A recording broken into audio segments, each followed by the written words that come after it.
আজকে আমাকে আসতে হলো স্টুডিওতে, তাই প্রথমে ভাস্করদার দোকানে চা খেয়ে চলে এলাম অপূর্বদার স্টুডিওতে। স্টুডিওর ইন্টেরিয়রটা জাস্ট অসাধারণ বানিয়েছে অপূর্বদা। दूर दिल से ना जाना हो जाना, कह रहा है दिल लो जाना, हमसे आके मिल लो जाना, दूर दिल से ना जाना। এবং অনেক দিন ধরে ভাবছিলাম নিজস্ব মিউজিক থাকবে ভিডিওতে, যেটাই কপিরাইট পড়বে না, কারণ কপিরাইটের জন্য অনেক রেভিনিউ শেয়ার হয়ে যেত। তাই দাদা মিউজিক বানাতে ব্যস্ত আর আমরা একটু ক্যাদ মারতে দিয়ে মিউজিক রেডি হয়ে গেলে দাদা আমাকে বোঝায় এই জায়গায় চেঞ্জ করলাম, দেখো কেমন লাগছে।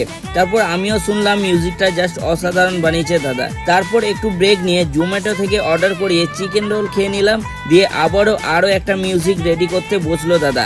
আর এদিকে আমি দাদার সুন্দর সুন্দর গানের কালেকশন ক্যাসেট দেখতে বিজি হয়ে পড়লাম। মোট দুটো মিউজিক রেডি করাবার ছিল, তাই দুটো মিউজিক রেডি করিয়ে আমি বাড়ি চলে এলাম। ভিডিওটি ভালো লাগলে সকলের সাথে শেয়ার করো।